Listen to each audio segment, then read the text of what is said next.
Така. Операция номер 2. Разрастване. Това е друга стая. Да. Това е банята. Баня? Да, може да изкъпиш. Че се видя. И да. Пак с 4 легла. Има то спа 2 такива. И моят легло е това. Буквално на същото място е легло. Само, че преди старата рано е другата тази. И се надявам легло да бача. Сега няма го помощ, малко ме е страх. Това са моите неща. Нямам буквално нищо, защото те ми казаха, ами имаш средствени, айде да останеш да ти направим операция. Аз се стъписах наистина. И даже нямам чикли и разхождам се по чорапки. И да, утре операцията. Демек на 9 е операцията. Жива съм. Даже... Чакай да ви покажа преди това дрена и колянцето ми. Да, малко има йод пак, ама... Този път мога да движа повече, даже вижте. Няма го тигам, защото... Умирам от глада. Казахме да не ям всичко, защото се издрефам, но... Това изглежда брутално, не знам аз. Дали защото съм много гладна или просто защото... Мамичката ти. Умирам от глад. Казаха ми, че мога да си... Пусна кака на това да виси. Гадният тъп дренаж.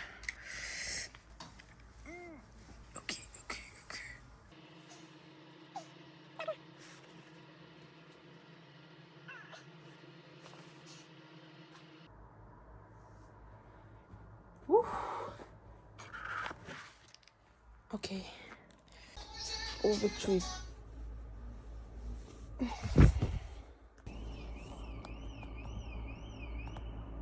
Не пази мамата. Така, в момента един в видеото, сега ще покажа всички листи, които съм правила като упражнения. Имам няколко листа, също другите са на на снимки. Първия е програмата, която ми дадат от болницата. Те са като цяло най-лесните упражнения, които са само дигане, сгъване и да. Това са някакви лесни. След това, когато ги правих известно време, почнаха да ми стават лесни. И това са новите, които ми бяха направили малко по-сложни, са, понеже имат навсякъде тежест на кръка и са повече повторения. След това почнах да правя още повече. Всеки лист има някакви промени, в смисъл просто се дигат килограмите или бройките. Така, тук на третия лист вече съм в фитнеса, като правя първо колело, малко стричинг и след това почвам с всички упражнения. Доста дълго е.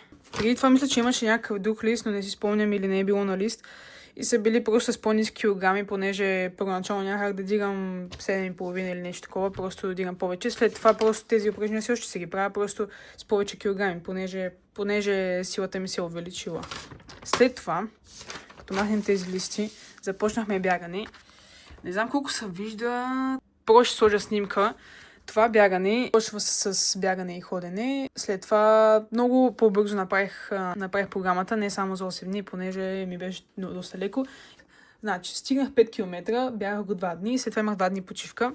И за тази седмица имам вече нова програма, чисто нова, която е ето така, значи понеделник бягане плюс сила, вторник само бягане, сряда само бягане, четвъртък бягане и сила и петък бягане, събота неделя почивка предполагам или някакво бягане ще им са допълнително.